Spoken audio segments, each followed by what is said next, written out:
gonna have a whole bunch of people standing in front of your house with pitchforks. I know. And guess who gonna do it? Guess who gonna be the reason why? I don't care. Judge me. You know what I'm saying?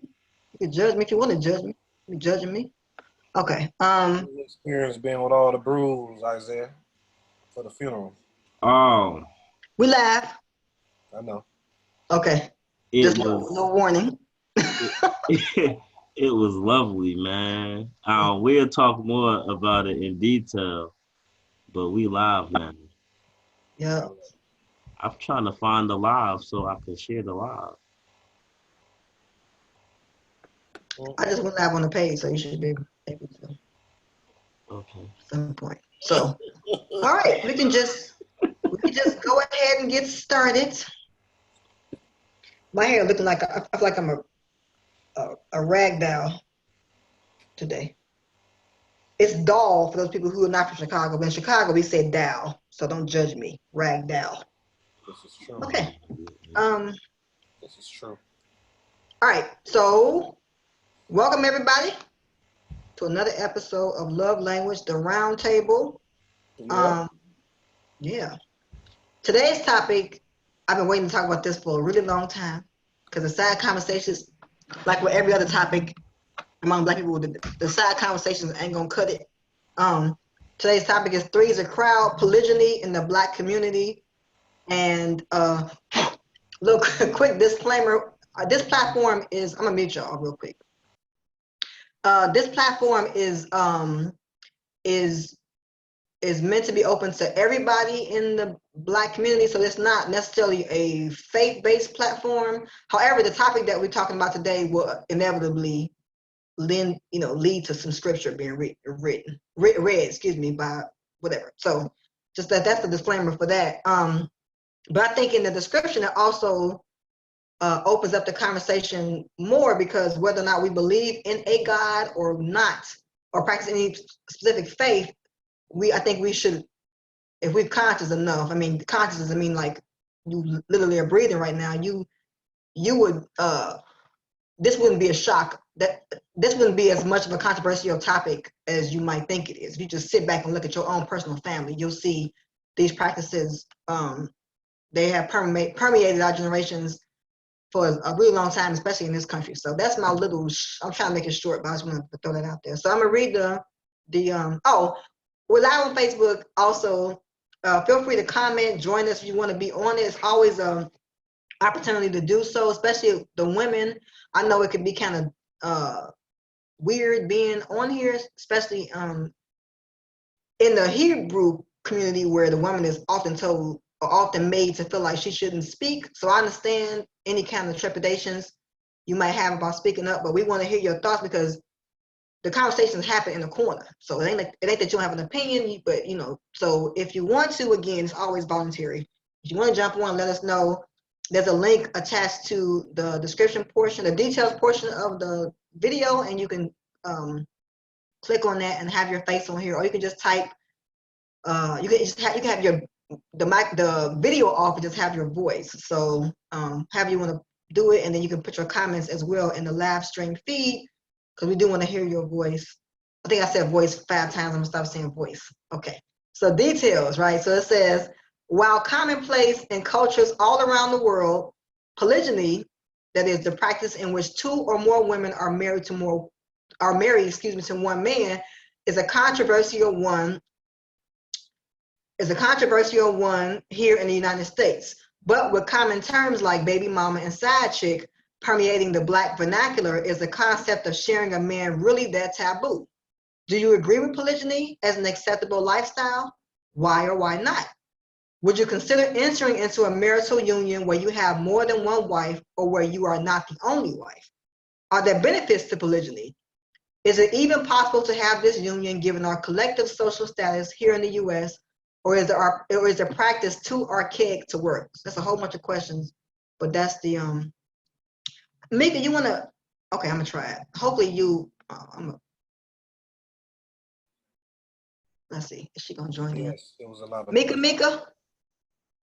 Shamika. I don't know if you want your face on here or not, so it's up to you if you wanna just keep it blank and just keep your mic unmuted. But hey, girl.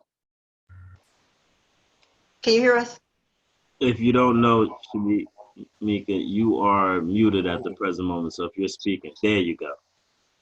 Oh, you can hear me. We can hear Yeah. you. Hey, girl. Hi. Y'all Hey, girl. can't see me though, right? We No, cannot we see can't you. see you. Okay. I can see you. I can see No, you can't see you. I'm playing. you.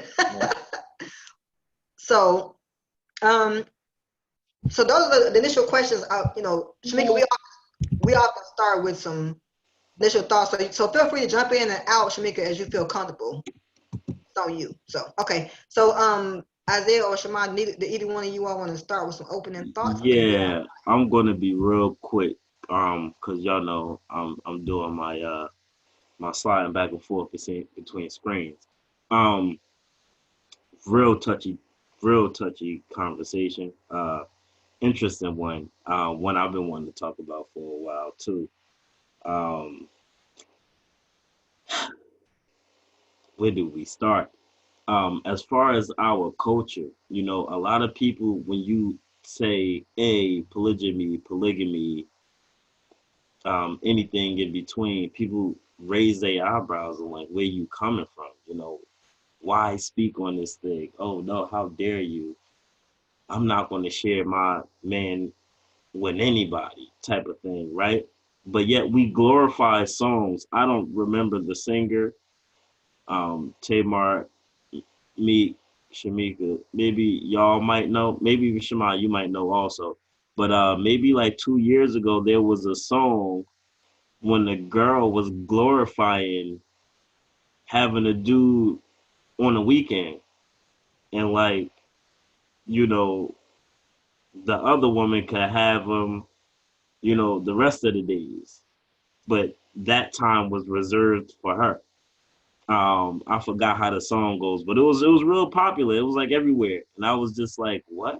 And all of the people that I was talking to was like bigging this song up, and I'm like, but how? So it's interesting that we have these conversations, and then openly people are so against it. But when you look at it, like you stated in the intro, it kind of permeates throughout all of our community, especially now with the younger crowd, our audience, which is like real free and just flowy in nature to everything. It seems like.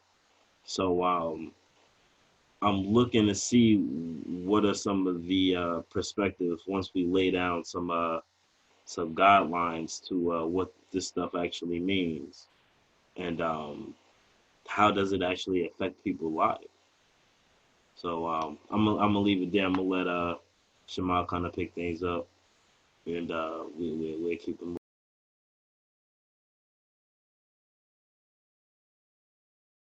Shalom, shalom. First of all, I want to say that those that's tuning in, those that might tune in later when we publish the video.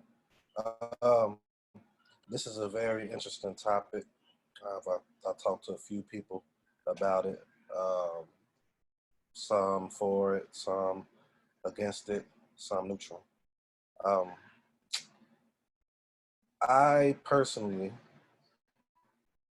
am not like super studied up on it. I have my thoughts on it. I have a little bit of knowledge on it. That's why I would have loved if like we would have brought someone that was, you know, involved in it. I know Chief Zebulon, he's not here right now. I'm sure he's studied up on it. But from my take, from what I know, I don't think we should do anything that we are not prepared to do. I don't think even going into like this walk, I think that there's certain things that should be spoken about once you have wisdom pertaining to the subject. And I'm talking about like objectively. And the subject or wisdom pertaining to it that can help elevate the community. A lot of us are, from what I gather from some women and or men, we believe it to be uh, more so like a fleshly thing. And I can understand that, and I agree with that statement depending on the individuals. But I have ran across some people that it seems to benefit them from a family sense, from a people sense.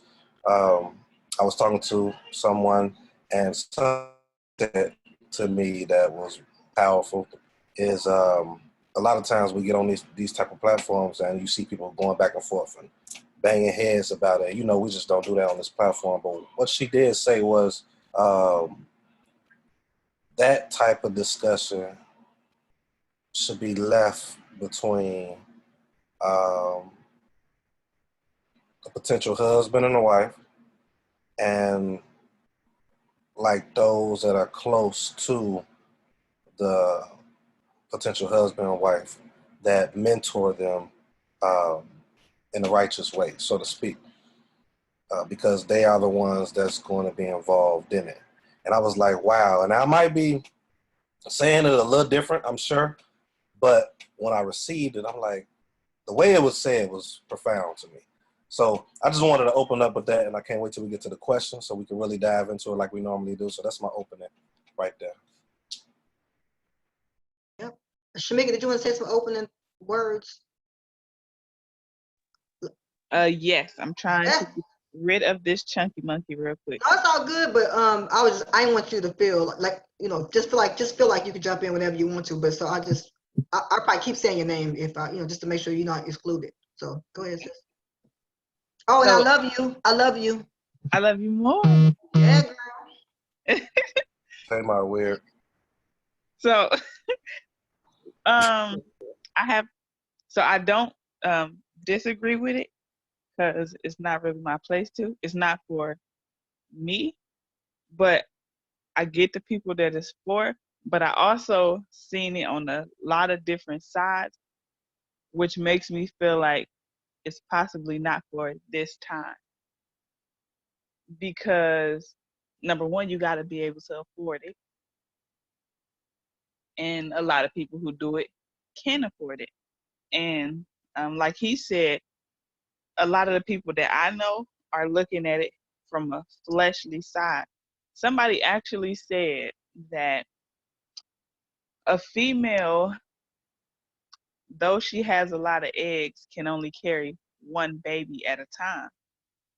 But a male can impregnate as many women as he want to because he don't have to, he only carry the seed and everybody else got to, how pregnancy works. And so he used that to say that it was meant for a woman to be with one man because she can only carry one man's seed at a time, which is not true if she have twins and they fraternal twins, because they can be by two different people if she slept with two different men at the same time. But that's different. Anyway, but his thing was Don't hit him. Don't hit him, sis. but his thing was, I can impregnate all these women. A woman can only be pregnant by one man, so therefore she should only be with one man, and I can have as many wives and concubines as I want. And I was like, what? And I'm like, but you work at McDonald's. Like, how can you afford all of these children and all of these households because they all don't live, you don't want them all to live with you. You want to be able to go from state to state actually. But how? And how you supporting your family and stuff like that. So I don't get that. But I also seen it where this brother and his two wives, they have a company and they was building multiple companies. So he felt like when it made sense to bring in another person because the company is growing and the family is growing, then he will bring in another wife. And they had a nice house, even though all of them lived together. They didn't seem to mind, but they also had a nice house, and they had I don't want to lie, but I know it was in the double digits the amount of children that they had. So I get that part, but for me, still, that's when you saying you're trying to build a company and stuff like that. To me, that's employees. But I guess I don't know. I mean, I get it, but I don't get it too. In these times, I don't get it, but I get it, if that makes sense. Yeah, that's interesting. I think that I have a lot of different thoughts about it, and but I feel like they'll just come out as we continue to read the questions. I will say, just back to the original, the first question, right? It says with common terms like baby mama and side chick permeating Black vernacular, is the concept of sharing a man really that taboo? And I think that is kind of where I am initially with it, is that we do it anyway. And I was in Walmart on whatever day that was, Wednesday or something, I think. And it was a gentleman behind the counter, whatever, and he was talking to the other brother about, now he looked real young. He had to be like in his early 20s, but he was talking to the other brother about he got 2 girlfriends or something, and then he was like saying how I guess it didn't work out, and he was like, well, I can't do it no more. I gotta just be with one woman. And then and he was saying how he had, I guess initially he didn't tell the other woman that there was tell his girlfriend that there was another woman, and then he ended up opening it up and saying, well, whatever, and they was cool with it. But then he decided on his own accord that like he couldn't not physically, but he couldn't mentally handle it. So, and I heard somebody else say something similar. Another the guy Blueface, he said something similar, like an interview I saw him do about having more than one. So I feel like just that alone, like we do it anyway. I think the problem lies in our ignorance of of what's appropriate and what's not appropriate. So I think that that's the issue. So whether or not we believe in the Torah or follow it or whatever, or believe in this whole lifestyle, we do it. And I think if you look even back in, and I'm not talking about, let's just say you are with somebody and things don't work out. I mean, that's not really what I'm saying. I'm talking about openly jumping back and forth. Like, I have a family member now where it's, I think, 8 kids. Now this is back in the 50s. It's 8 kids, and the brother was with the first woman, had a baby, and then I don't know if they didn't get together, but then he ended up marrying the second woman. They had 6 kids, and then he went back to the first woman and had the last kid. So they got bookend kids by the same woman, by the first woman, and this is back in the 50s. So, and they all get along. I guess it was weird initially, but you have these same similar narrative in everybody's family, and we don't really know what to make of it. And I think that this conversation allows us to make something of it and to discuss it. So I guess my first question, the first question that I think we should dive in is like, is it really that strange?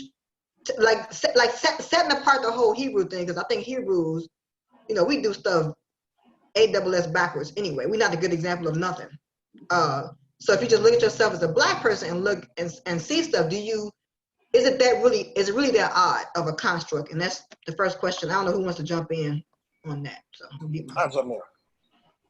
It's funny you said that, right? Like, not even speaking on this topic, on countless subjects, for some reason we continue to do things that our ancestors did,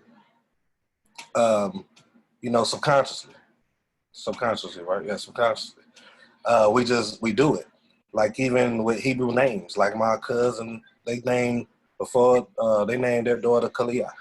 It's a lot of people that name, it's just something that's natural. People used to be like, man, we be naming our children weird names, but it's the same from way back then. What is my point?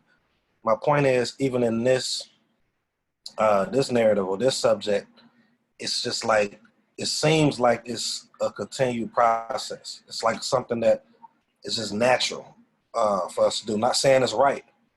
I think I don't know if any of y'all ever played sports, but you can have somebody that plays a sport and they are raw talent. I don't know if you ever heard that terminology. They're just natural at it. But then they take, like Mike Tyson, he was just a natural fighter. Mm-hmm. And when his manager or his trainer, am I still talking to y'all? Y'all hear me? When Yep. his manager or his trainer died, that was when his downfall happened. But when his trainer or his mentor was there, that's when he was thriving. It's like a lot of things that we do is natural, but we're missing an element of proper teaching, guidance. That's why I said, hold on. That's why I said, it's people. I know two people particularly that, from what I see, hold on, Caleb, what you want? Bathroom?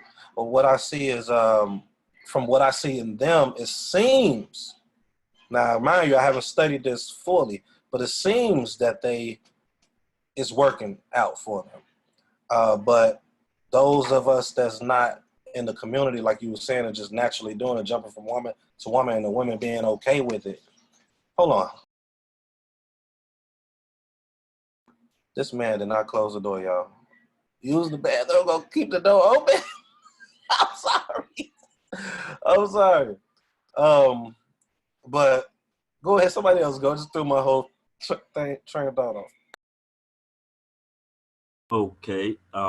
While we allow you allow you to get collected over there, we do have a comment on the live board for Yana Levi. Hopefully I said her name correctly. Or she says, "Not everything our ancestors did was right or good in the eyes of the Most High." In GAT, I don't know what that is. Most most of what they did, most of what they did was not pleasing to the Most High, so we can't use our forefathers have been doing it forever as a guideline to how we should proceed in certain traditions. Oh, she said it should say, in fact, most. All right, let me respond to that last. Mm-hmm. Whoever said the last part, I didn't hear the name. Um, when I said that, I wasn't saying that everything that our ancestors did is right. I don't believe that to be true at all. I'm just saying it's a natural nature um, that takes place with some men, some women. Some of the ways that we act can be done due to a generation of environmental influences amongst people. Um, some righteous, some not righteous. So I apologize if that wasn't taken properly when I was saying it. But the point I was saying is that it's things that we just do due to generation upon generation. And we see that in Torah, even with the unrighteous things that was done. It was stuff that was done over and over and over again. But just speaking on the polygyny side of it, it was some that did it, and it was some that didn't. Me personally, for those that's listening, I don't want no more than one woman. Not in this time. You know what I'm saying? So I just need to make that clear. But I just wanted to reiterate or elaborate more on what I meant, what I was saying, our forefathers and foremothers and the things that we continue to do due to just naturally within us. Mika, did you want to jump in? Oh, there you go. Yeah, I wanted to say that because he was bringing up like the raw talent and the natural talent, and when he said that made me think about because I'm a sports person, so you do get athletes who are raw natural talent, and then you get those who have to be taught that.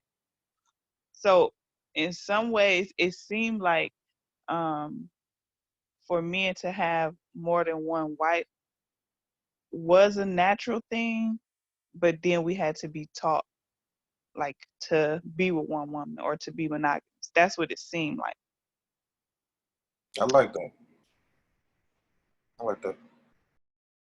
Yeah, and I think that's always the big that's why we do this program, is to to discuss the things that we're not doing, the things that are not benefiting us. Now, I'm not gonna talk about right or wrong. I got my own personal things about what's right and what's wrong, but collectively, we see that something is off about us. We've fallen short in so many different ways, and I know I think that was Shamad's original intent when he brought the platform to life and invited us to be on the thing. It was because he saw that very thing, that things are not going the way they could be going. So the whole platform is to discuss all of those different, like he always says, variables. You know, discuss all of those, discuss all of those things. You know what I'm saying? Like so. You know me, says variables. It's true. That's why I wanted to come in and jump in, because I was speaking with someone the other day too. Like it's like, sorry for cutting you off, but it's like we'll say something and we have to put that little what's the word I'm looking for, y'all? That little something there to like, look, The I know, asterisk. huh? The asterisk. Like, this is my thought. I don't even know what that word means. What'd you say? You mean caveats? Do you know what caveat means? I know what that means, but I ain't know what he said. Okay. Basically, like a fine print, saying like, hey, I know this is not the end all be all, but this, So I didn't really go into that. So that's why I wanted to explain what I meant, because there's so many variables with this, man, with everything. So go ahead. I'm sorry.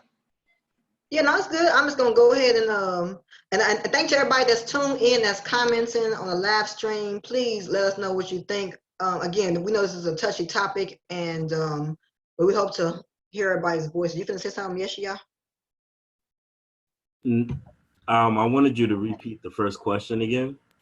Oh, their first. It says, but with common terms like baby mama and side chick, permeating the Black vernacular, is the concept of sharing a man really that taboo?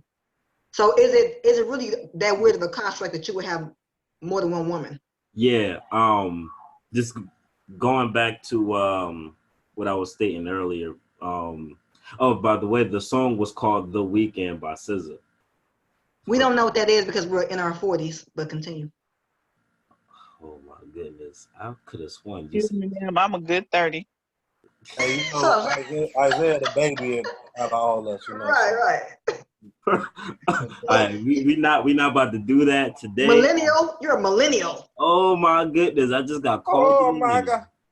Oh, Hey, how dare you? I want to make sure we read in the comments too. Isaiah, you normally do it, so just let y'all know it's people commenting too. Yeah, I know. I'm gonna get to them right now. They're laughing. First of all, because y'all are making fun of me.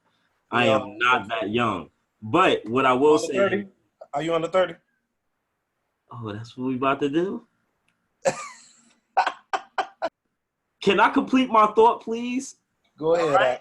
Go ahead. Yes, I am under 30. Not that far under 30. I got like, 10 more months, I think, before I'm 30. So, whatever.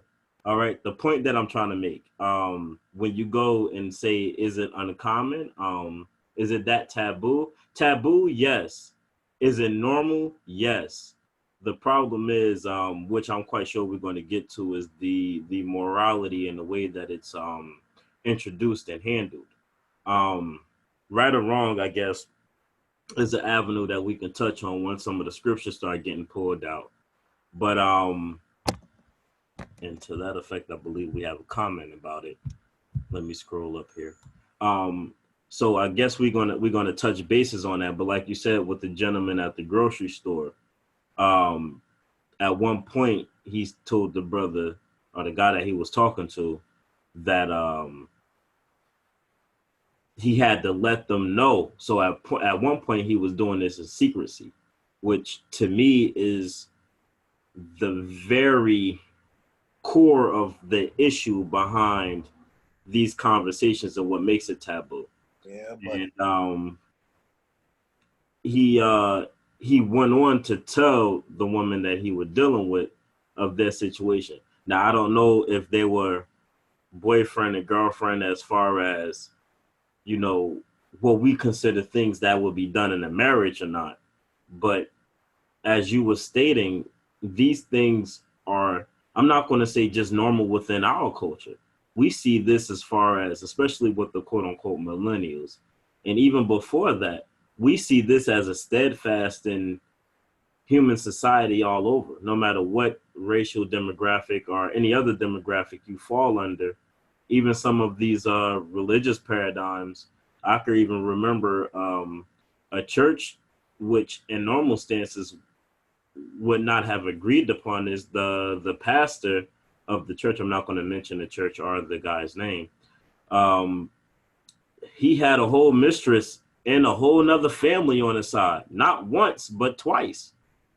He got one of, what did they call them, the first ladies. He got one of the first ladies out of the church, moved the woman that he got pregnant into the church, then moved her out of the church and got another woman pregnant in the church, which is a whole shroud of nonsense.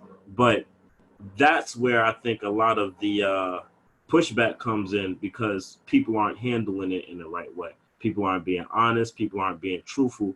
People aren't giving other people the opportunity to choose if that's the type of relationship they want to be in. A lot of times, and I'm probably going ahead of myself, and if I am, I apologize. But or ahead of the show rather. But in certain situations, I know of, men are moving completely in other states, moving different, and these families are not aware of each other, you know, and they're not giving that woman the deciding factor to say, okay, this is the type of household I want to be under, which I think is a problem. Sliding back to the comments here, the same Sister Levi says, I don't believe it was something given to us by the Most High, like the laws or the dietary law, where were directly given to us. It's practice of men. I think it's practice of men.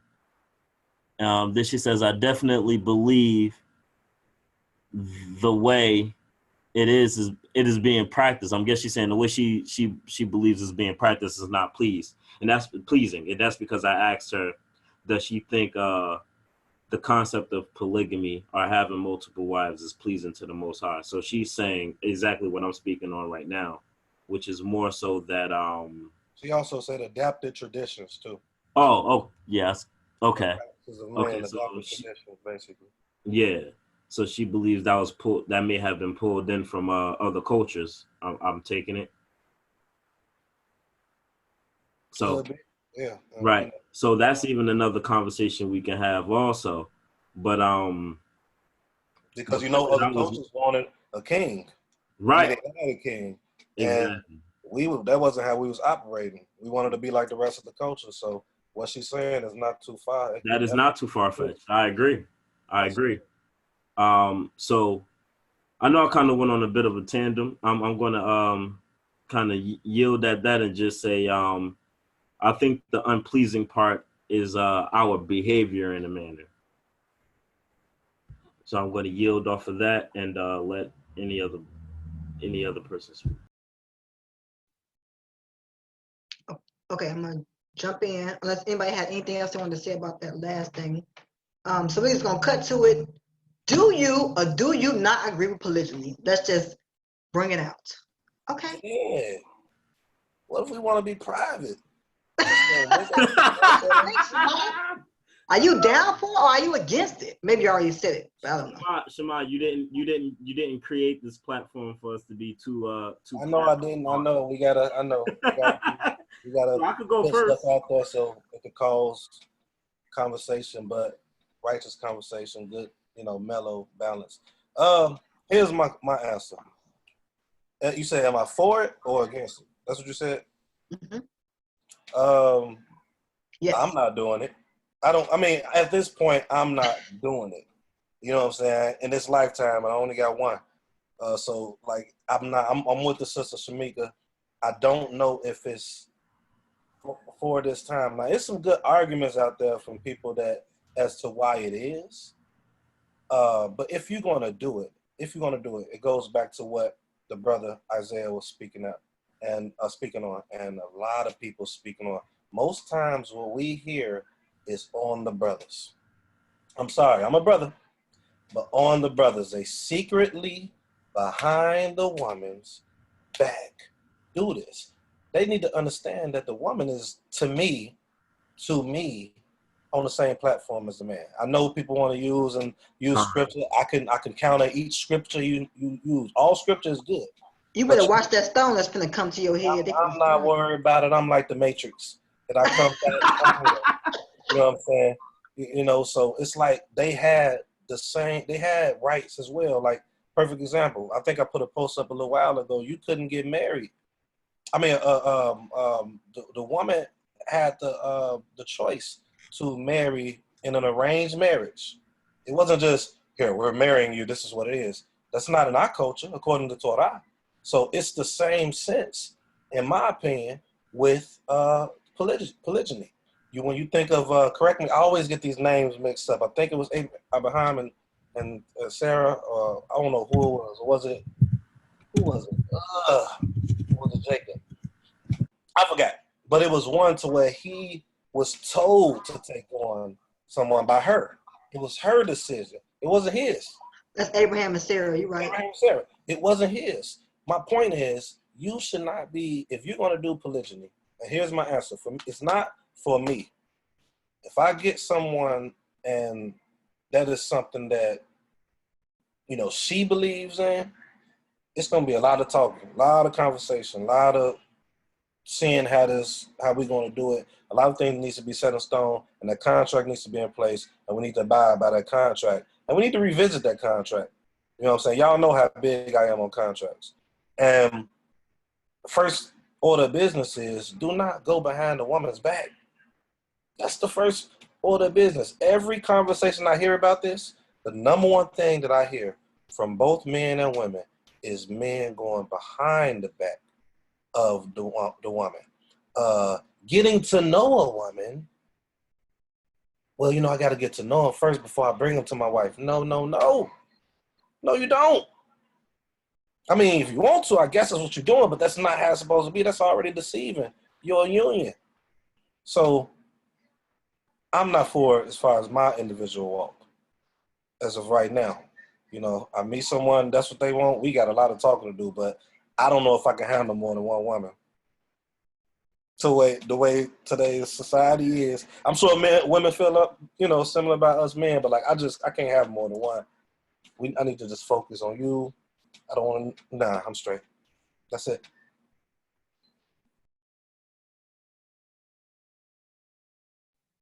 Okay. Okay, go ahead. I'm sorry, I was clicking the wrong button. For or against is what we asked, is what we answer.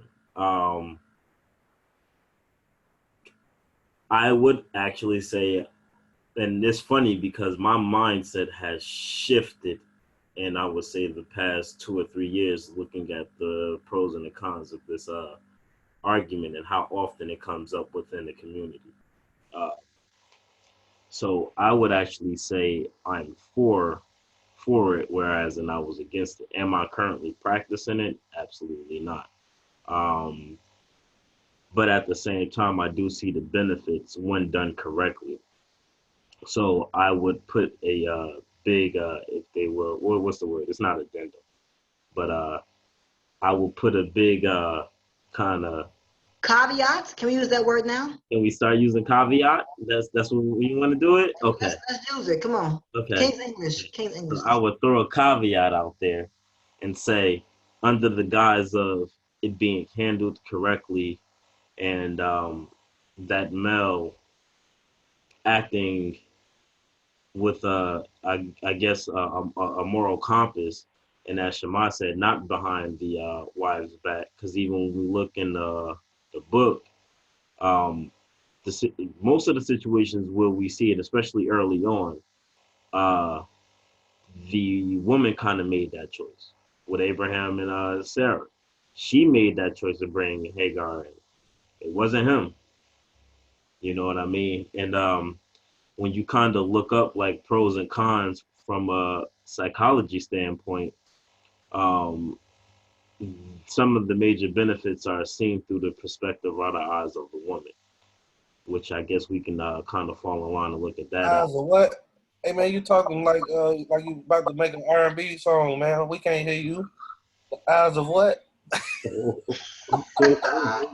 Wow. Is I'm this sorry, gonna man. this I'm this sorry. this the name of this show should be titled "Take Shots at Isaiah." It should be. You know, y'all not going to today. I will not have it. I said in the eyes of a woman, which is not woman, but that's another story for another time. I wish Tamar would hop in. But anywho, here we go. Stop giving me the eyes. What? Go ahead. I'm listening. All right, all right, all right. You know, like I was saying, from a psychological standpoint or a psychology standpoint, we see some benefits ranging to help, not hinder. But all of those cases, it was kind of up front. It wasn't no secrecy, and from a biblical standpoint, it was no I'm operating this way. Everybody was made aware of the movements, and it was for the benefit. Also, I would like to add, when you're looking at things solely from an economical or a sexual urge, um, to me, there lies a gateway of tragedy, and that's one of the other big factors that I see when people say they push against this, or they feel used more so objects than something that's going to increase the household. So I think those things should have more of a deeper look before making that decision. I also want to piggyback off of what Shema said, which was the addition of a contract. If one wasn't already established for that's that marriage, that initial marriage, anything that falls in afterwards, I think two things must be established. Conduct as far as how that person is going to deal with the introduction of that new entity, that new person, that new woman, and also a chance for the women themselves to kind of construct their own relationship outside of that of the man.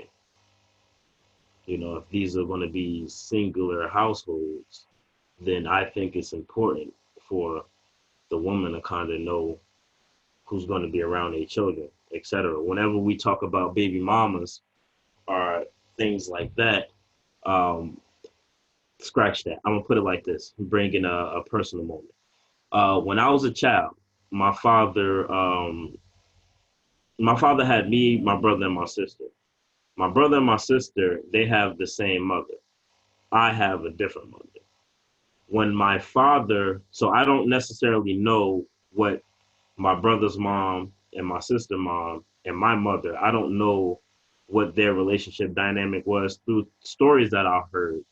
At first, it wasn't good, then it became better over time.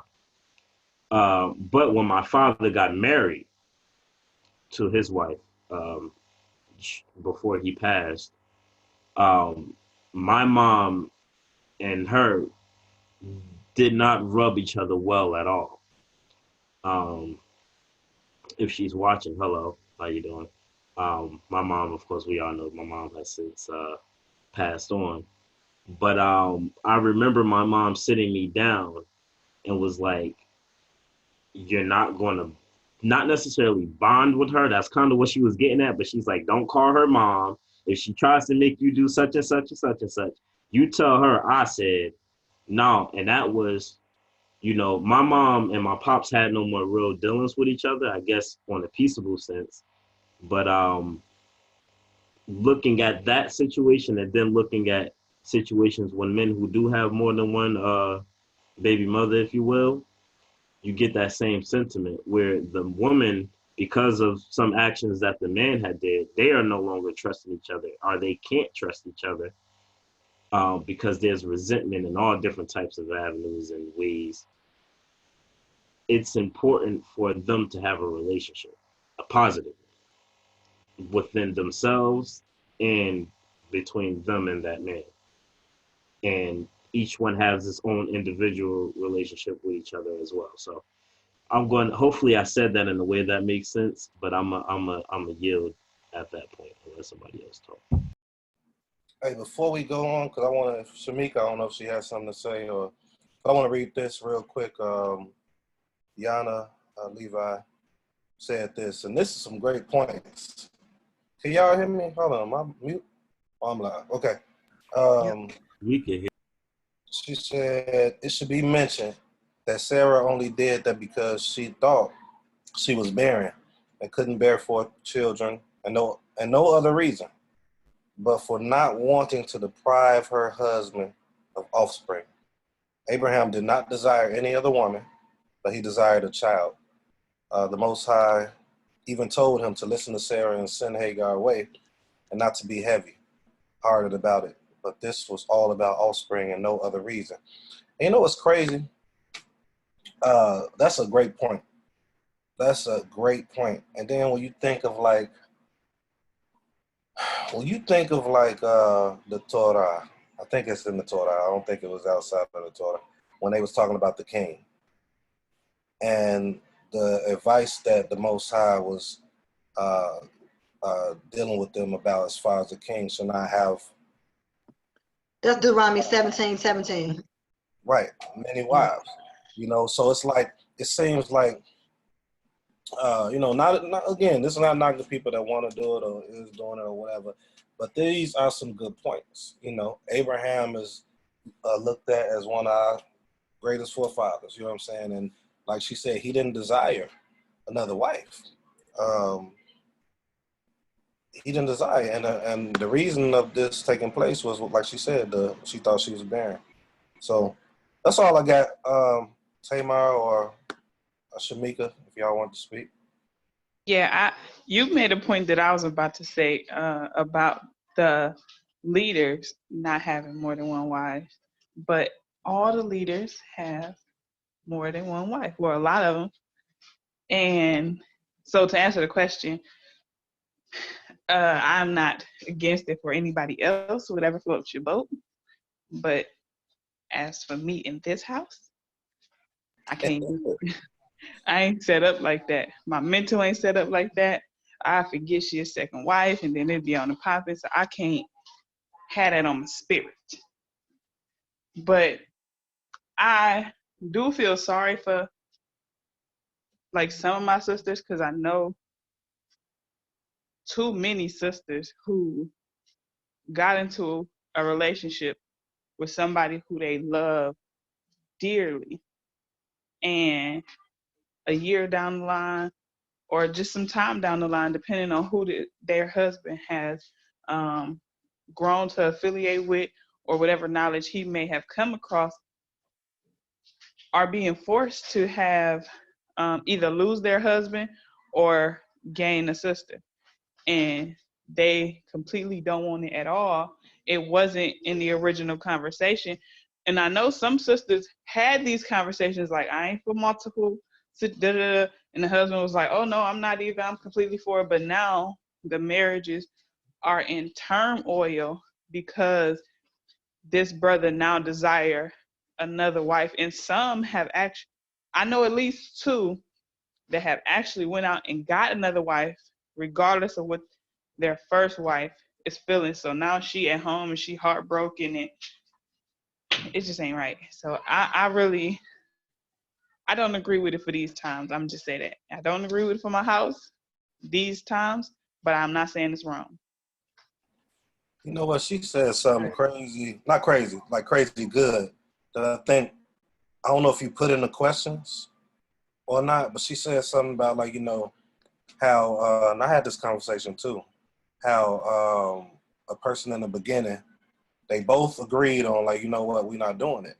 And all of a sudden, a year later, 2 years later, whatever the case may be, this normally the man, unfortunately. I see you shaking your head, Isaiah, because it's crazy, right? Shameful that they do that, bro. Right. That's the thing that I'm sorry to cut you off, but that like was really like makes me loathe in this situation, because you got people out here that's hurting, and you got damage that's being done to people physically and mentally. And it's all under the guise to fulfill an urge or fulfill a level of pleasure or let's say, for instance, that's not the case. Let's say who these people want to do the right thing or whatever, but that's why when you sit there and you make a contract and you say, this is what I stand on, this is what I am, this is what I do. When people come to you initially, and we talked about this previously in other shows, as far as when you make a contract or when you're courting and when you're trying to express your true self, and somebody comes to you from the get and already tells you, hey, I'm not really with this ain't, you can't then go and say, well, it's my right to do what I want to do after they already told you what type of relationship they wanted. Now, Right. if they express concerns and say, this may bother me, and especially like what Shamika said, brothers in that situation have said, oh, I'm not with it, and then turned around and it did it anyway. That's, you straight up, in my eyes, you straight up bogus. First of all, you done broke the vow of the wife of your youth, or, your first wife or whatever. You done broke a vow that you made between them to go get you some gains, not looking after the household, when even if we want to look at it as a what's that word, a hierarchy or something like that, your first job as the husband, or from what I understand, let me put it this way, from what I understand, is to protect the house, or to be a protector of home. Matter of fact, we was looking at the word Abba earlier, and Tamar, correct me if I'm wrong, but doesn't that mean to be a protector? Isn't it part of that word? So my understanding, because Abba, right? Abba, I is strong. I think oxen leader, and then Ba is the house. So Right. So if you're supposed to be a leader or protector of the house, you can't be going and kicking that position off to the side just because you want to do something else. I'm gonna yield. I'm gonna let you go ahead and talk because I didn't want to cut you off. But Yeah, let me finish this before yeah, I'm I sorry. get my thought. My point is, I think it is a bunch of game. This Hebrew Israelite stuff, and I could get rock stone at me. I still identify as being such. I still, but I don't think we take it serious. I think it should be penalties, some type of penalties if you break a contract, because it is in this world we live in now. Over here in the States, if you break a contract, it's penalties. So when you have a contract, it should be some type of form of penalty put in place. Maybe y'all should write it when y'all do y'all contract together. But what I was trying to say, what Shamika had brought out, was going into maybe adding a question, maybe. I don't know how many we got, but what should be done at that point? Like, if they do that, it shouldn't be the woman sitting there with her hands under her butt or something like that, or nervous, or what. It should be something done. Like, what can we do if a man does that? Because it is the man that's doing that. So, like, yeah. for the sisters out there that might be a part of this, I mean, I know it's tough because they already probably did it. I don't know, man. This type of stuff gets to me a little bit. So it's like, not a little bit, of a lot. So what can we do for those that's listening that might be thinking about this and thinking about going forward and doing it? What can we advise them or give some type of solution or option as to keep them safe, to keep the woman safe? And or the man, sure. Sometimes the man be getting done, but mostly 90% of what I'm saying, 95%, it's the man that's doing this. So what can we do for those that's listening, or might be listening later, that might be for polygyny? What kind of advice can we give for them? You want to jump into that now, or did you want to save that for? I want to save that for when Tamar put it in there, because she came up with this. So, like, I don't know where it might fit in the questions, if it's, but I think that's something to think about. I believe the sister has something to say. So Yeah, I'm glad you said that, Shema, because that's something that, yep, definitely at the end we could uh address it. So I wanted just to jump in and say like what my thoughts are on the question. Again, the question is, do you agree with polygyny as an acceptable lifestyle? I didn't say it that way the first time. I said, are you for or against it? That's basically what I meant. And said why or why not. So because I try to like fashion my life according to what's written, I can't say I'm against it. So that's always my initial comment. I will say that I'm more interested in the positive benefits of it. So yes, I am pro polygyny. I think I think if done in the right, if constructed properly, it could be a beautiful thing. And I think that some of the earlier comments about, I forget now because I don't remember who said it, but you know, I guess the mentality around it. You know what I'm saying? Like if you are, and I'm only gonna speak for me because I think that it's been a process to where now I understand why it's beneficial. So most people know that my husband died, and then you know I'm not single anymore, but when I was single, like it was some years where like I didn't have any other male figure like physically around me. Like I literally moved from one state to another state, and then was kind of gathering with some Hebrews, whatever, and but the initial thing was like, well, you know, they want to be your husband, you know what I'm saying? And I'm just talking about as far as covering, and I don't want to ramble, but I actually got kicked out of another group. Okay, I got kicked out of this group. I cannot think of the name of it right now, probably because I can't be, the Most High probably keeping me blind to that fact, so I won't be talking crazy about it. But I was kicked out of a group that somebody added me to for singles. And the comment came up about polygyny, I think it was. And I don't remember how the whole conversation went, but my point was, if we are in a community, and stay with me, if we in a community where we call each other brothers and sisters, no woman should be with kids. I had 3 boys. Nobody should be where they by themselves. And I don't mean by themselves like you got to have a brother physically in your house, but to where they are going outside of the so-called nation to even get help.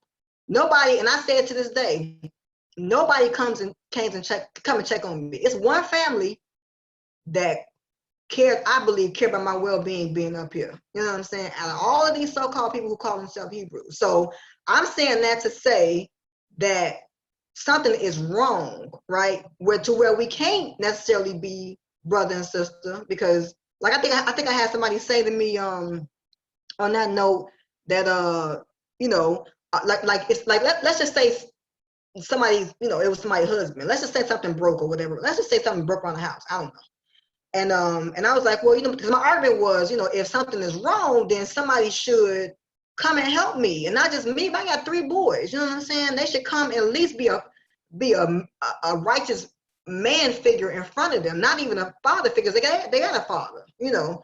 And I see more loyalty on those that don't believe than do believe. But that's a whole nother conversation. But I didn't have that. I still don't have it, right? But when I was bringing up the point to where, why do I have to be your wife in order for you to look after me or whatever? Because that's also in the law, that you take care of the strangers and the fatherless, you know what I'm saying, and the widows. That's in the law. But the argument, and I got kicked out of the group because I was like, polygyny is good, but why can't they just come and help? Just on some GP stuff. So that's when I started to understand, I think, a little more. And I was actually approached even before that to be. You know, everybody in Chicago. Everybody in Chicago. I don't know how it is anywhere else. You know what I mean. You know what I mean. So I was actually approached to be in a polygynous marriage, and I ended up not, you know, going with it, whatever. But I learned a lot. Even the brother, bless his heart, this brother, even the way he approached me was righteous. Like he came and, you know, talked to me about it, and was even talking about, you know, they already have, and their marriage, let's say this too, their marriage is intact. Like they're a relatively young couple, been together for at least a decade, beautiful couple, and they like these, you know what I'm saying? So that's another point too, is that in a polygynous, the reason why I would be in agreement with it too is that only if your initial marriage is intact. Like you can't be not talking to your wife, treating her crazy, and then trying to add on somebody else. So that's why I see the confusion among people that say, well, polygyny is wrong. But first of all, every brother is not bad. Every marriage is not like that. So I just want us to be more open-minded with the topic. It is very problematic, but as a person who was a widow with 3 kids and had no help, I see the benefit of it, in that at least it will eliminate the abundance, the plethora of single Black women that we have out here. Like it's some of these sisters that's by themselves, and then we ended up, because we go on tangents about feminine men. Oh, you don't cry. You acting like a little girl, but ain't no men around. So you have that even in my house. You know what I'm saying? Like I have 3 boys and they all boys or whatever, but that needs to be a balance. So that's why I believe in polygyny. I believe polygyny provides for women to not be by themselves, especially those who have children. Now, if you don't have children and you're a single woman and you're young, I think everybody has the right to do whatever they want to do. But I'm talking about for the people who have been forgotten. I think that it is wise for us collectively as a nation to consider somebody who may not be in your perspective. If you don't want to be on it, that's cool. But if somebody is desiring to be covered and protected, then that's when polygyny is a beautiful thing. And we saw the example. I'm gonna bring it up real quick. We talked about scriptures briefly. First of all, it's not illegal in the law. If you look in the law, there's provisions for it. It don't say you have to, but if you read your Bible, it don't say you can't do it. King David, right, who was like my favorite ancestor, took Abigail and another woman at the same time. I think it's in 2 Samuel 15 or 1 Samuel 15. I think it's 2 Samuel 15. But he took Abigail, and everybody knows the story of Abigail and Nabal. Nabal was a butthead. The Most High killed him, and then Abigail was by herself. He took her, and covered her because she had shown him kindness. So would we say that he was wrong for doing that? Would we say King David was wrong? In that instance, we can bring up his adultery, but can we say he was wrong in that instance? Can we say that even in a situation with Abraham and Sarah, can we say that was totally wrong? Like, we don't see the Most High really condemning them. It didn't play out because, again, the mindset. If you wouldn't bring in somebody for the brothers, you wouldn't choose another wife that had an attitude problem. How's that gonna help your house? And I would say one last thing, because I feel like I'm on a tangent, but if you're gonna do this well, I do believe in contracts. Like, I believe in the covenant. I believe in, even if you decide to bring on another person, why are you bringing her on? Have that conversation with your first wife. Like, what is it that you really want her to add? Because the brother that approached me told me the things about me he thought were valuable for his household. It wasn't like, oh, you fine. It was like, oh, I see you have these different characteristics. So it has to be an intelligent conversation by grown-up people, and it can't be I'm a do it because it's my right. I'm gonna be with this one person and I'm gonna jump and sleep with somebody else, and then once I slept with, I'm like, oops, now she's my wife. Because you see that happening. And so all of the bitter and agony is because of people doing stuff wrong. But polygyny in and of itself, in its natural form, is not wrong. And I'm done. I want to read this real quick, and then I'm just going to shut up. But I want to read this comment, and then allow, Shamika or Yeshayahu to say something. I know you say Isaiah, man. I'm just giving you some little Hebrew in there. So Yana, she said, very true. Many marital contracts have been broken. I think this piggybacks well off of when you just brought up the contracts. I think she was commenting maybe off of, I think I said some of my contracts, but she said, and women are made to believe that if a husband breaks the marital contract, she has no recourse and no choice in the matter, which is not true. And that, ladies and gentlemen, that is why I love this platform, and we need to get it out there more for women and all good men as well, because they do have a voice. A contract is a contract. If someone breaks it, you can leave.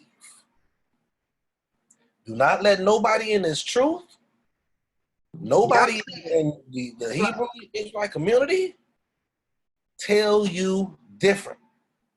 And if I'm wrong, somebody correct me. But I don't think I'm wrong. Not on contracts. I study contracts. Contract is there for a reason. If you agree to something, this and that, for the women that's out there that might feel. And here's the thing. I think it's deeper than that, or I think it's an attachment to what she's saying too. I think it's an emotional, probably connection to it, of decisiveness of what should I do, even though I know what the contract says. I know what we did, but it's like, oh, now I got the children. I got this, or I might not be working, or this and that. It's so many different variables. So the purpose of this is I don't have anything right now to give someone that's already in it. My internet is unstable. I'm probably about to go to my phone in a minute, y'all.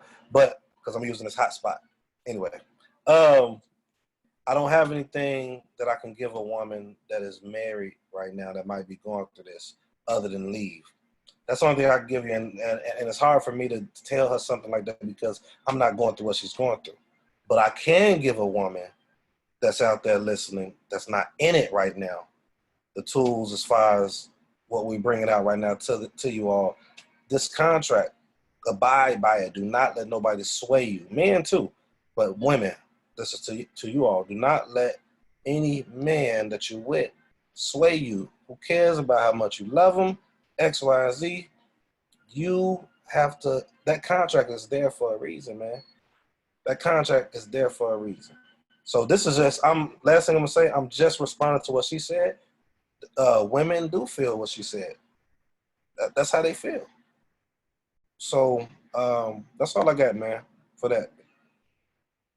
Let me know if I get too breaking up too, because I'm gonna have to switch and go on something. You breaking out right now? Maybe it's on my side. I don't know. As you jinxed it, as soon as you said it, that's when you froze. I don't know. I'm gonna need you to blink so I know you're not frozen right now. I was making that face. I was just stuck. But are y'all seeing me? Are y'all hearing me or no? We hearing you and seeing you now, but for a good 20 seconds. When I did this? No, before that. Oh, okay. Before that, you were froze. You were froze. Right. But I think we got the crux of what you were saying, because it was when you were saying this. Crux. If I'm breaking up. What in the world? Say what you doing? He said the crux. The crux is like a robber, and then the crux is like. I didn't say crooks, okay? We got this on recording. We could go back. Don't play with me. I'm making my ringtone. You know what? Loop it. You know, this is not the conversation for this moment. Is Shamika still there? Shamika, you got anything you want to say? I'm here, but I don't have anything to say. Okay, Tamara, we turning the floor back over to you.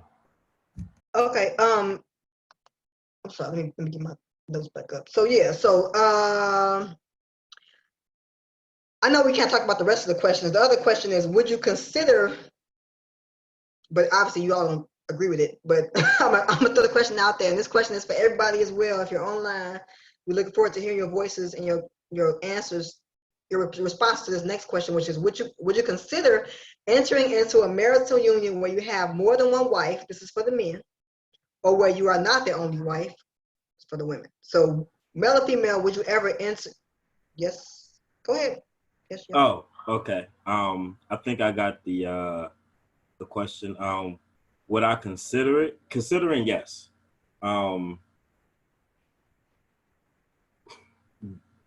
Everybody practically on this panel knows how I feel personally, and the importance of having things in place to make all avenues of a relationship roll kind of smooth, or as smooth as it's going to go. Because I don't think there's never a situation where you don't have. This brother's putting his ear next to the computer. You really can't hear me. Oh my goodness. Hecky no. Oh my goodness. Okay. Y'all are really taking jabs at me today. Consideration, yes, under the right circumstances. And those circumstances are important when trying to make that choice, because as a man, you're making a big choice for multiple people, including if there's children involved. So, you know, you have to be kind of strategic and wise when making that decision. I'm just wondering, what is he looking at and laughing at? Okay. You have to be strategic and wise when making that decision. So, as for me, consideration, yeah, there have to be, as they say, have the I's dotted and the T's crossed. However that saying goes, it's important that you do that beforehand. Tamar, you was mentioning, you know, the importance of the brother who asked you about, you know, bringing you into their relationship. You know, things were already rolling smoothly with them. they seen you had a direct skill set, you know, which was going to add to their house. It's this. I was like, look. No, Tamar, no, no. You were comedic relief. Dang, I got you. But the point that I was making was you had a set skill set that they thought they agreed as a nucleus you would come in and add on to. It's kind of similar, since I used the word nucleus, similar to like an atom and the way cells form, you know, and how they kind of connect. And like oxygen is, you know, hydrogen in two parts, one part hydrogen, two parts oxygen. I only see your lips moving, but I know you taking shots. Oh my goodness. Anyway, so when they come together, that's what makes the thing work. That's what gives us the ability to quote unquote breathe. That's what air is, right? So looking at it with that same formula as a nucleus, they decided and said you attaching to them could make them a stronger molecule. That's the word I was looking for. So oh my goodness. So yeah, it's y'all are throwing me all the way off. Hey, man, next person, man. This man. Cut it out. Did you get your answer yet? You got your answer. Almost. I almost gave my answer. So yeah, having things them doing that was a good display of morals, because they came from a standpoint of how could you help them, and of course within that they expressed, you know, what about them adding to you would give you a sense of peace and addition as well. So everybody's looking at their strengths and weaknesses, deciding on the best possible outcome. So to answer the question, considering yeah, only if it's beneficial for more than just me. I yield. I'm gonna be quick, y'all. I just want to say one thing before I be quick. Y'all notice how we tell the brother to talk louder. He talked louder and then he went right back into Barry White, Teddy Pendergrass, or however you say his name. I tell you. You know. Anyway, would I consider it? Goodness gracious. No. I'm playing. I'm just in today's society. It's kind of hard for me to say yes. Also, in my own situation, you know, I got to look at my children, and then I got to look at maybe their situation with their children. If she brought it to me, like I said before, it would have to be a lot of stuff fine-tuned to do something like that, and we would have to only pick those that benefits her, myself, and the family, and us thriving, you know. But it's not really on my mind. So will I consider it? I don't have a yes or a no for that, to be honest with you. Yeah, I think that's one thing too. I wanted to well, Isaiah already said it, but the whole because you wanted to have at the end, you wanted to have an opportunity for people to offer like advice to people who are in this situation, but like unwillfully in the situation, put it like that. But yeah, definitely trying to figure out what's the benefit to the women. You know what I'm saying? Because like we already kind of said it. So I think that and that's where I was coming from, and yeah, I would consider it, but it would have to be you know, a situation where the woman was just like how I was, because I empathize with that. Like I empathize with women, period. Like I know how it is being a woman, obviously, and then also a woman in a I hate to use the word religious, but a woman in a religious community, because a lot of it is a religion. So I empathize with that, and so I see the benefit of, and I wouldn't want somebody else. I think some women had even said that they wouldn't want. I think the book that Zebulon had that one time, I forget the name of the title, but basically what I want for my sister is what I want for me, or something like that is the title. So looking at it as you know, sharing the blessings. I know that sounds really weird, or sharing the coverage. You know what I'm saying? So that other people are not subjugated to that, to struggling, you know, so especially when you have kids, you know, you by yourself, it's not good, you know what I'm saying? So I would agree with it in that respect. However, again, and we keep talking about, so we're talking about an ancient concept in modern times, which, so it's always going to be a bit of a disconnect. And we also have to say this too, right? We are talking about polygyny, which is a legal contract. So in this country, it's illegal, except in Utah, right? I think that's right. It's illegal. So what we're talking about is touchy anyway, because you can't really do it for real. Like, not even for real. You can't do it to the same extent as a you know, one-to-one marriage is respected.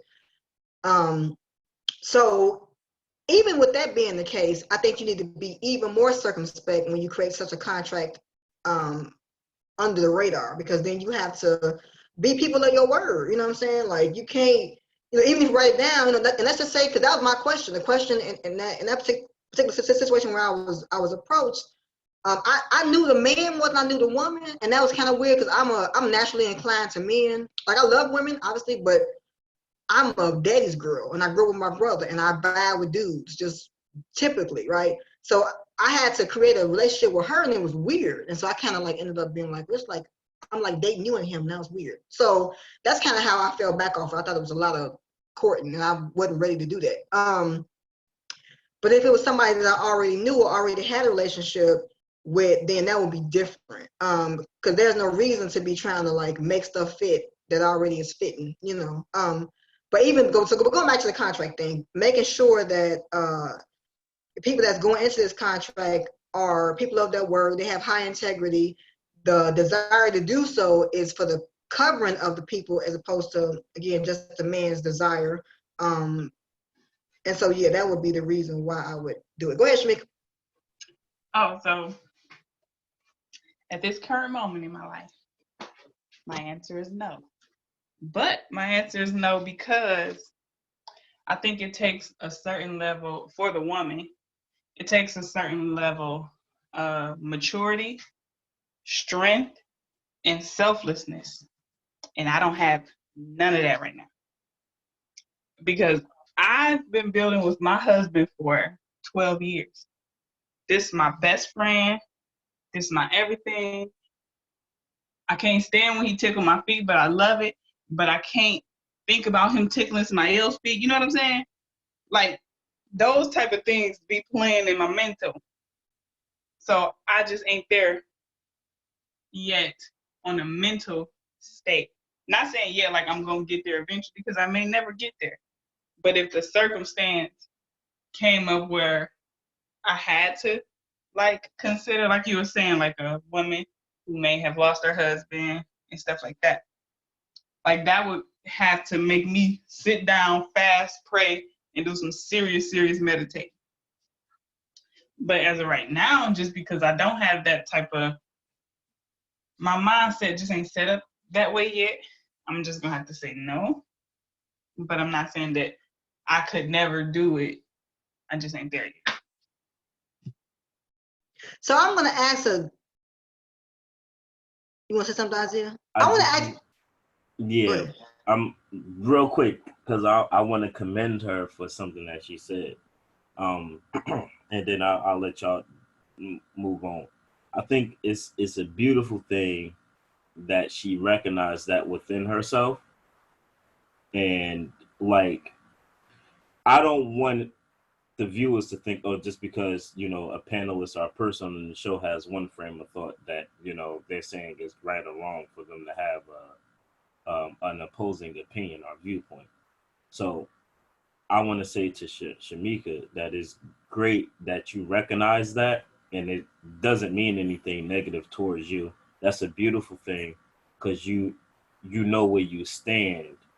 And so that's all I wanted to say. I wanted to commend you for that, because a lot of people don't know themselves that well, or they hop into something thinking it's going to, you know, please someone else, and then they ultimately end up sorrowful, mad, angry, etc., are in a bad position or a worse position than what they were in the first place. So it's good that you are on the scene knowing how you feel about it. and saying it's not for you, and that's cool. That's cool.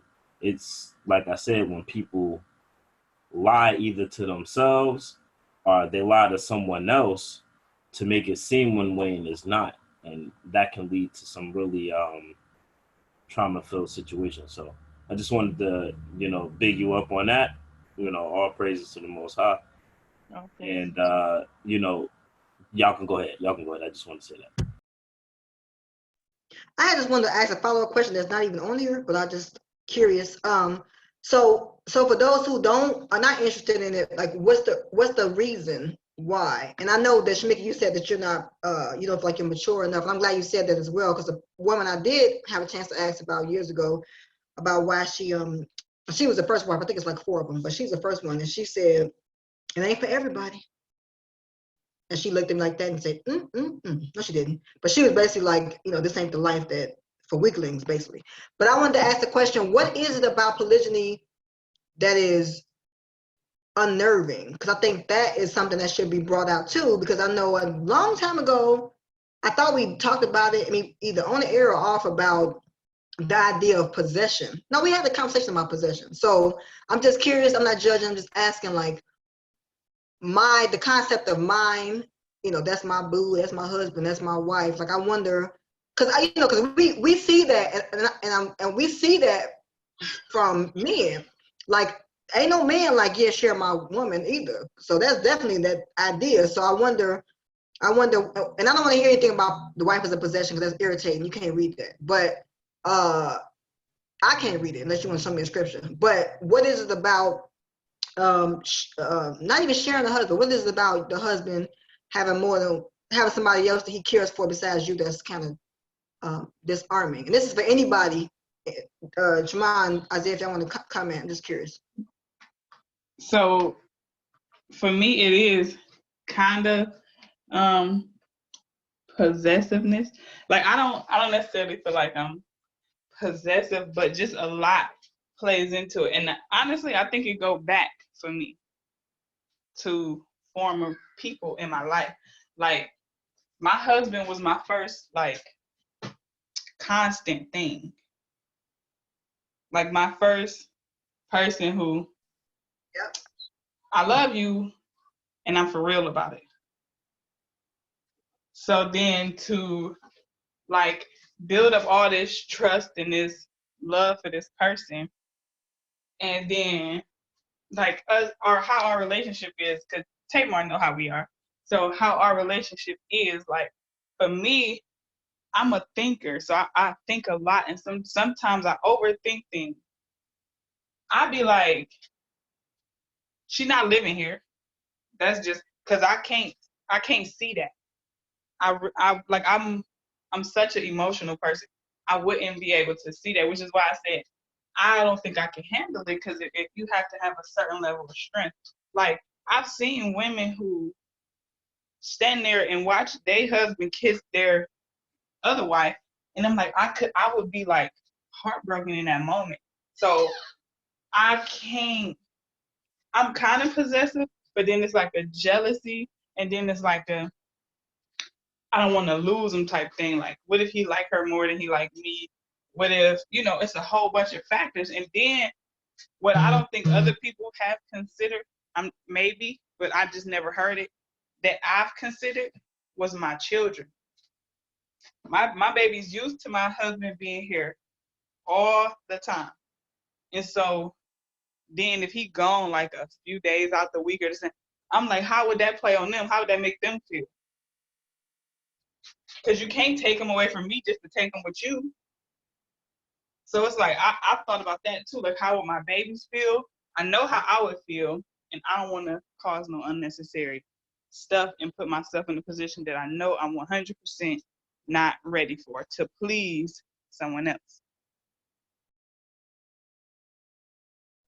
Yep, well said.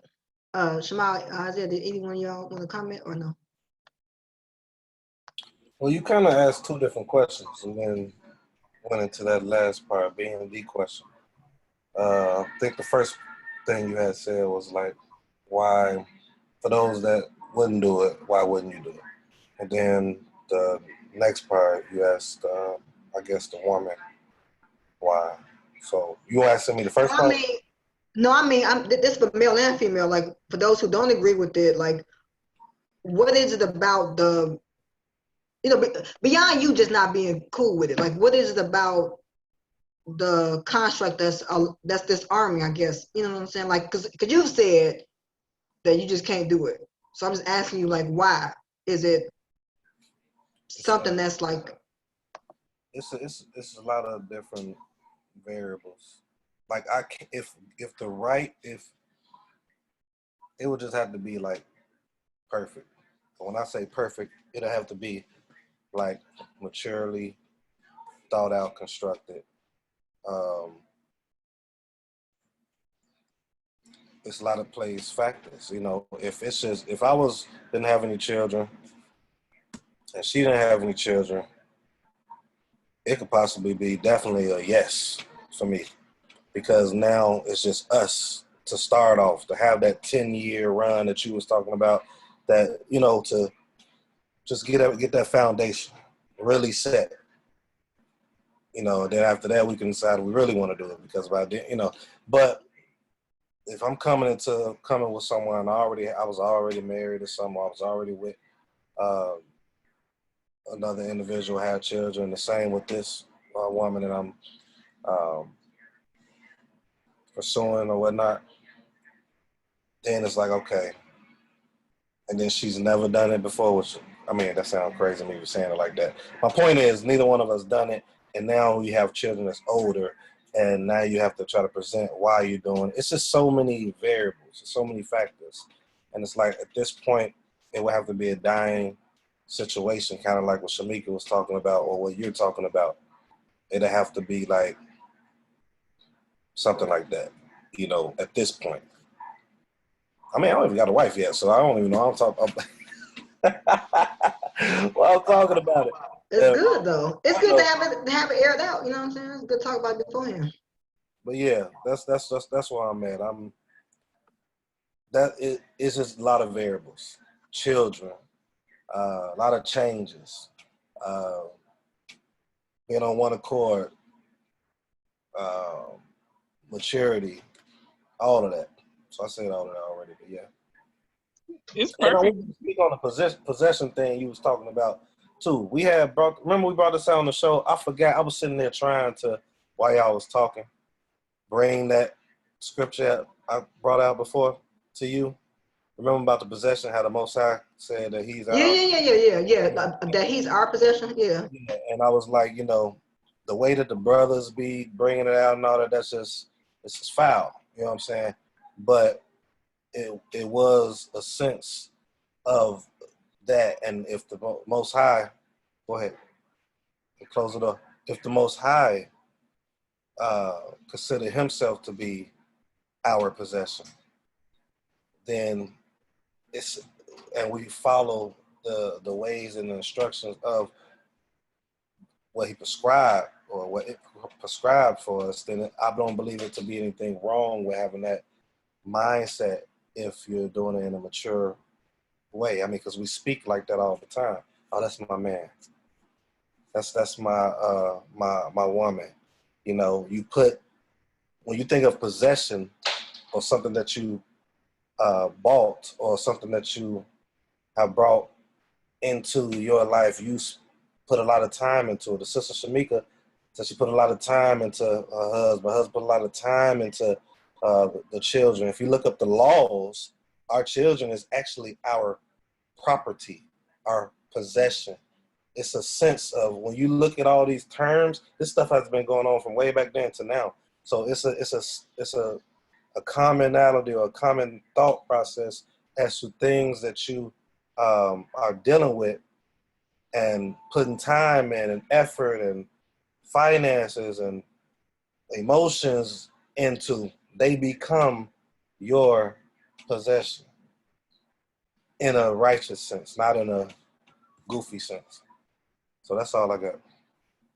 What goofy mean? That's a Chicago term. Why are you saying that on the I air? know. Go ahead, Shamika. I just had quiet, mama. I had to say one more thing about possessiveness, or not necessarily possessiveness, but it was just a thing that happened to me where I used to have this sister call with these couple of females. Well, actually, me, my husband, and a few brothers and a few sisters used to have a call. And so the brothers had hung up and it was just us and we was talking and we was just normal conversation and I'm like, my husband, this is my husband. And she was like, why you gotta keep saying my? You keep saying my husband, you so possessive. I'm like, well, who else husband on the phone is he other than mine? And she had a husband.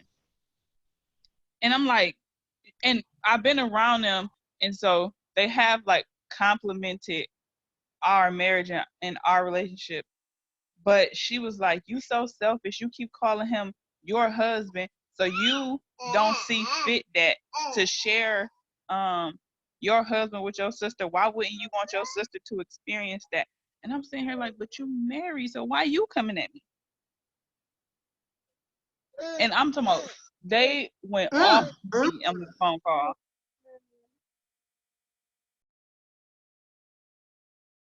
That's some crazy bus stuff. I don't even understand why they would say that to you. So okay, we're gonna keep moving through. I'm gonna skip the next question because we kind of already talked about it. But so I guess the next to last question would be Before you go to the question, real quick, yeah. another comment. Okay. I want to get y'all thoughts on it. I want to make sure I read it correctly. Regardless of those who desire or do not desire this arrangement, one of the things I truly pray for and desire to see is removing the conscious or unconscious narrative that a woman who does not choose this lifestyle is immature, selfish, and or many other negative characteristics stated. If when a man does not choose to enter into such, he is not referred to as selfish or any of the other things assigned to a woman. Yeah, I think that's a good comment. I'm not sure if we said it or if it was a comment about something we said, but if it Maybe because was, I mentioned, sorry to cut you off, but maybe because I mentioned like it takes a certain level of maturity and strength to do it.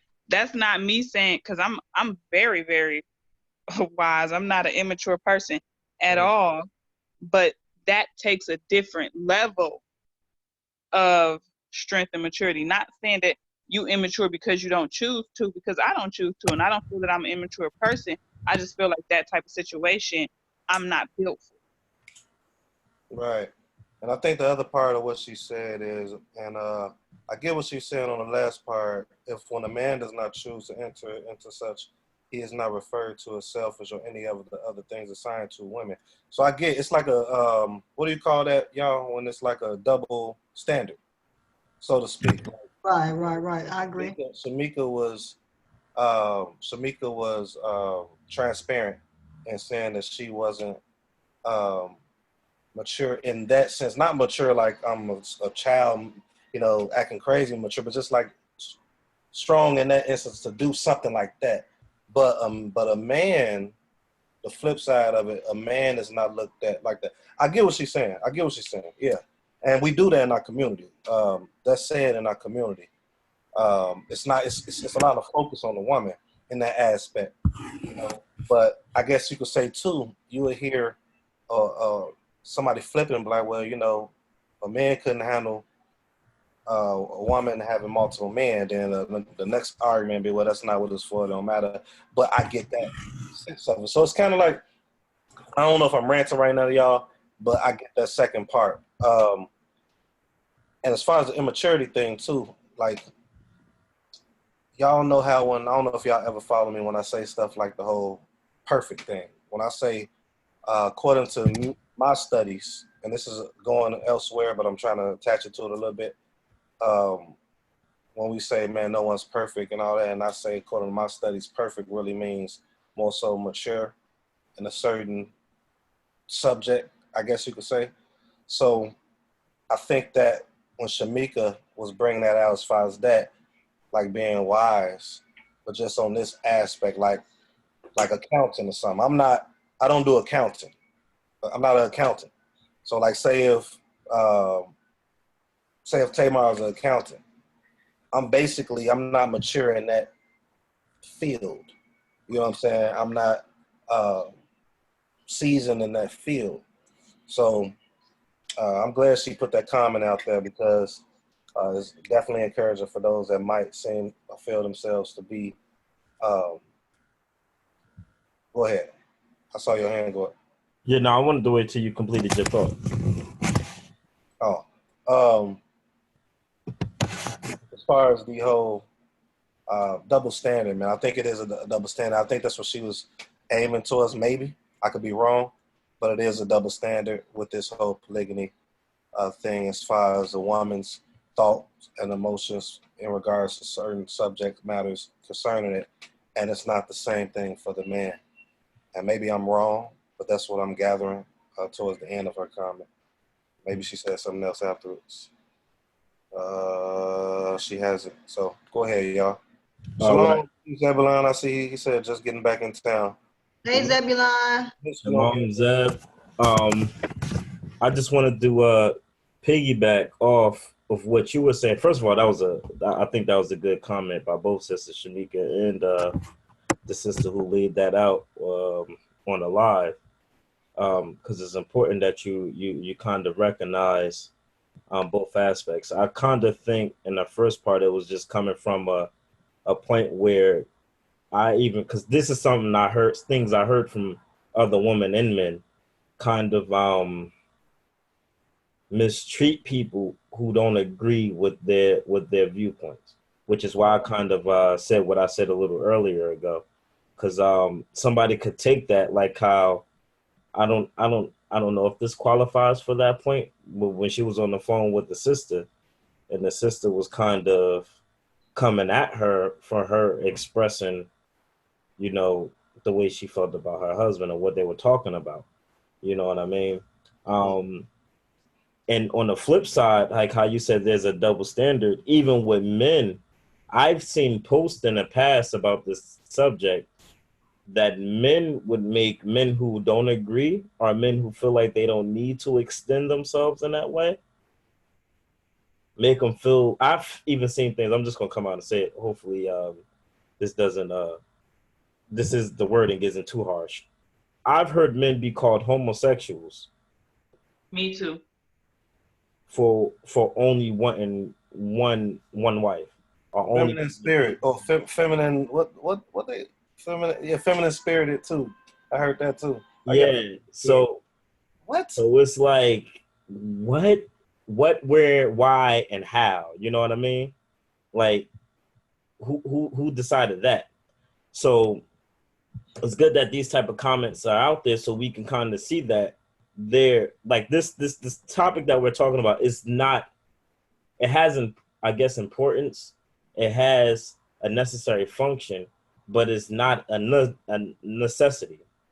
Meaning, you don't have to be a man and have to have a whole bunch of wives. Or some people like to use the Isaiah scripture where it says, 7 women cleave to one man, which my understanding on that scripture might be a little different than that talking about a physical marriage. But the point that I was making is they will look at you like you crazy if you like, nah, I'm good, or that's not something I want to do. And to be belittled in that magnitude, to say, something abominable is before you because you choose not to, is a bit rough. Or I know some brothers who would dog a sister out because that's not the lifestyle. Or, as we was talking about earlier, go behind her back and do something which I feel is just as wicked because they don't necessarily agree with that lifestyle or want to live that type of lifestyle. So I think both comments are important. Peace, Zeb. I'm glad you made it back safe. He just said that he just made it into town. So that's good. So that's all I wanted to say. I just wanted to get that out there because people will make you feel less than just for not living the lifestyle they want you to live, or the lifestyle that they live. I like your take on Isaiah too, Isaiah. I just felt it. Like, I know where you're going with it. Like, when you said it, I'm like, oh, I saw Tamar too. Like, okay. Yeah, you didn't even say nothing, but we'll talk on that. Go ahead, Tamar, you got the flow. Yep. Yeah, So come on and say something, Zebulon. You should say something, brother. Just, you know what I'm saying? Mr. I don't know if you Wisdom. can get on. Yeah, if you can get on, man. Right. So the next last question is it even possible to have this union? Meaning a polygynous? Is it possible to have a polygynous union, given our collective social status? And I mean our Black people, given Black people's collective social status here in the U.S., or is the practice too archaic to work? So that's the question. I'm gonna say it again. Is it even possible to have this union, given our collective social status here in the U.S., or is the practice too archaic to work? And that question is said outside of the confines of the law, because we already know, unless you live in Utah, you can't even do it. But beyond that, are we ready, as we currently are as a people? Are we even can we even do that? You know what I'm saying? I'm gonna be objective. I'm gonna be objective and short, and observant, or from my observation. The whole collective community in the U.S., like all the Hebrew Israelites, which I don't like putting that terminology together, which is nothing wrong with it. I just don't do it. All the Israelites, I say no. Can we do it? I think we need to start focusing on like land and stuff like that. One of the brothers, and I think some of y'all spoke on it too, like autonomous, trying to become autonomous type stuff. But because, like you said, being on this land, it's just not ideal, in my opinion. And that's just me being objective. I don't think that our minds is everywhere. And that's it. It's everywhere. John just kind of said the same thing. He said that it can happen, but to piggyback off what he said about the land, like you would have to have your own land. He said the poorest people in Africa have multiple wives, but they also run that village. Mm-hmm. So, is that Hoodie John or John? Which one made that comment? No, I'm playing. That was too intellectual for Hoodie John, brother. Tell John we all say shalom, peace to him. Shalom. Wait, did I cut you off, sister? Were you done with your comment? I'm sorry. No, yeah, that was it. Okay. I'm gonna piggyback on what I guess all three of y'all have said. Is it possible? Definitely. I think it'd take much more than just a shift in land. We need a codified context of law and understanding first as well, as far as how to deal with them. We've started the conversation with this show.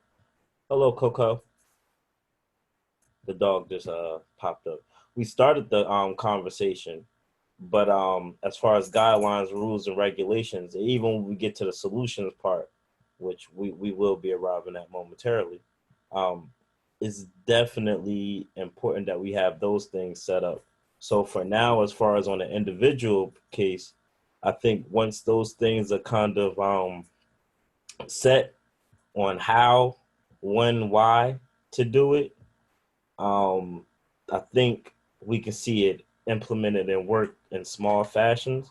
But as far as a big overall, I don't think so. But it's also important that we allow room for people who don't want to live their life in that way at all. You know what I mean? And I keep saying that, but it kind of goes back to that's right. I wanted to just jump in and say that's right. Go ahead. You know, so that's also kind of the the big needle too in a haystack. We kind of got to see that as well, because just as many people who want to, it's a lot of people who say, you know, no, that's not. We have one on the show today. Shamika's like, that ain't for her. You know what I mean? And that's cool. So can we? I think we have the ability to. I think it takes a lot of communication on us as a people to decide that we're not going to cause each other as much trauma as we do. I think once we put our mindsets in the right place, we can do almost anything we want. But, you know, what majority of the mindset is, you know, at least we can even look at it since, you know, John is in music, Shema, you in music. Y'all know the nature of the tune. Tamar, you like music, which Don't is, nobody like me though, man. Don't nobody like me. I'm sorry. Stop lying. I just want. Don't nobody even know me in the community. oh my God. Well, Hey, y'all all stay tuned to look at. I've been on like 15 John Boy songs and don't nobody still know me. Yeah, All right, go ahead. I gotta be funny, man. We gotta make some. we gotta have a mood lightener. But even with that, you know, the nature behind the music is, especially that is the doctrine that is kind of placed in man's head is get as many women as you can. And we kind of talked about that in previous shows too. So we have to kind of change the mindset, you know, even with the land, if we'd be just like Israel was in the old days, you know, which, you know, was wicked. You know what I mean? So we'd be in the land still making the daughters of Zion hoes, which, you know, it said don't make the daughters of Zion's hoes. And that's kind of what we'll be doing if we don't get the mindset right. So I'm sorry to be long-winded. Just that would be my answer. I'm a yield. Hey, real quick, I want to say, read a comment. Isaiah, Yana agreed with me and Tamar too that your take on Isaiah is on point, even though you didn't say anything. Zebulon said, since I haven't listened to the entire show, it will be premature for me to comment on anything. I need context. Man, this man always speaking wisdom, man, politically correct, man. Come on this show and give us what you might have said. You know, give us a little 5 minutes. You know, we're about to close out. Give us a closing remark or something. That's all that's here. You want to know what? After meeting that brother in person, I know I'm just jumping way off topic.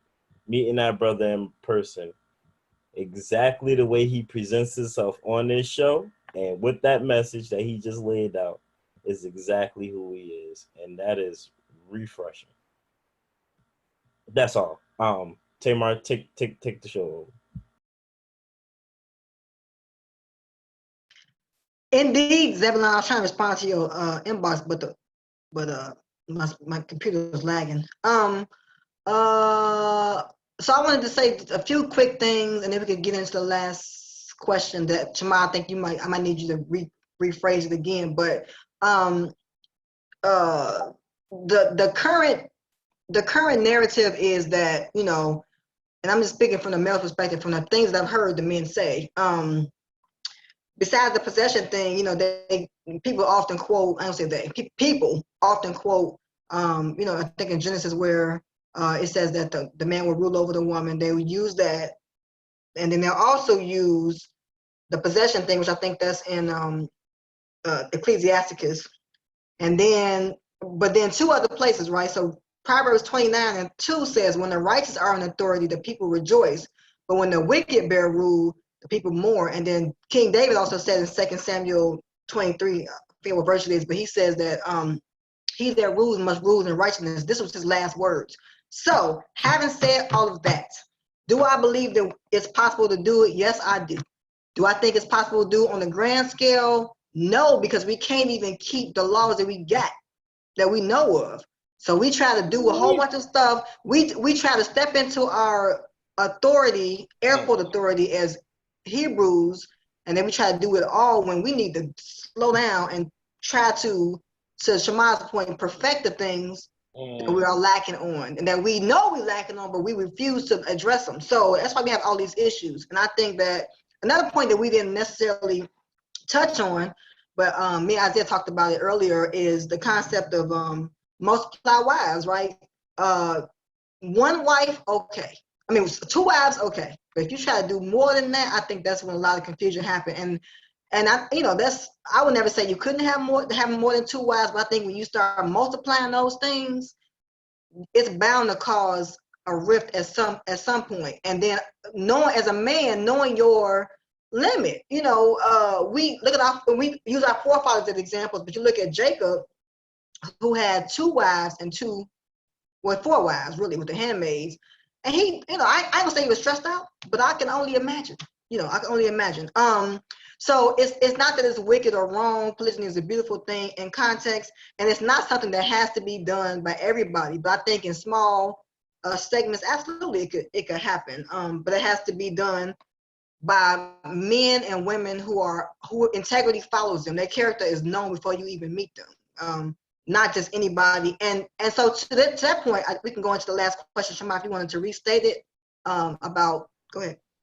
Before I do, I want to say, add an addition.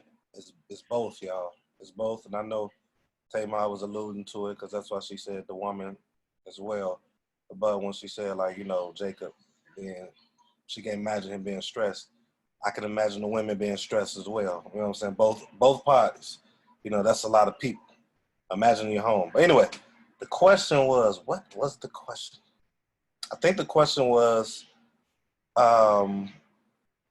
what solution was I talking about? People that were already married, and then yes, what would be a solution if anybody had any? Because I don't really have one.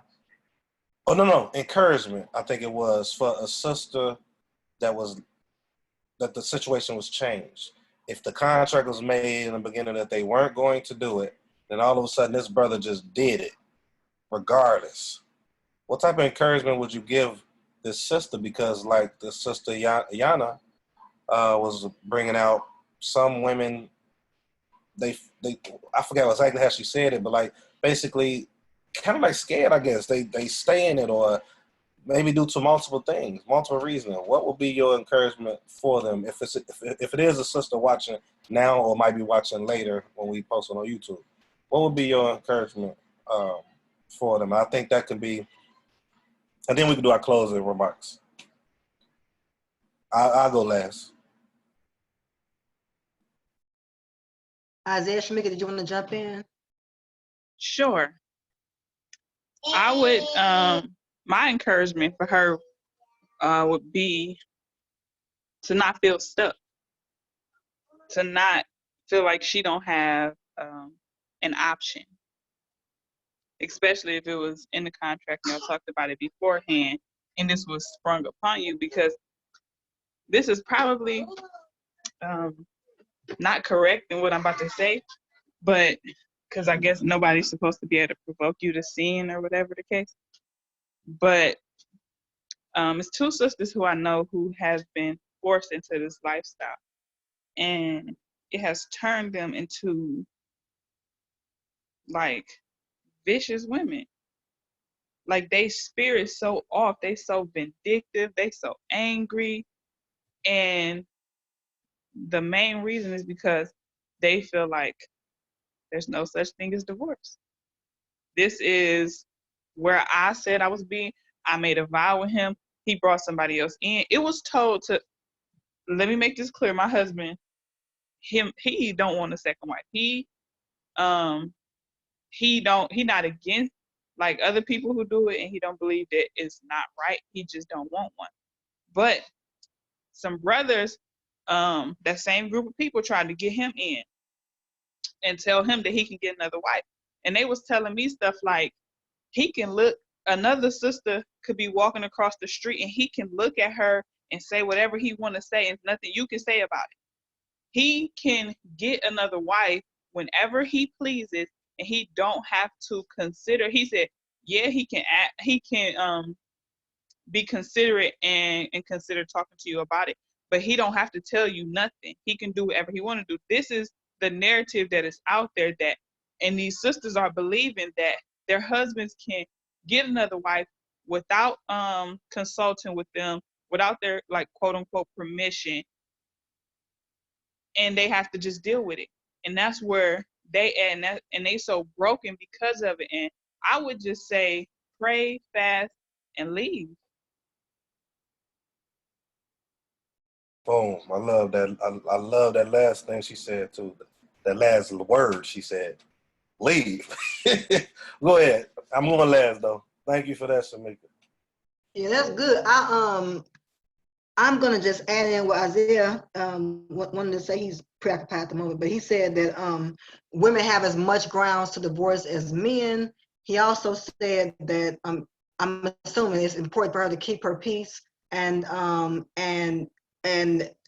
she has the ability to reaffirm the vow that they made and use it, right? I think that's what he says, and let the man know that he's going against his word when he adds that on. So I hope that that's everything you was trying to say. I wanted to say briefly, not briefly, but I'm trying the Hebrew moments. Hebrew minute is longer than the average minute.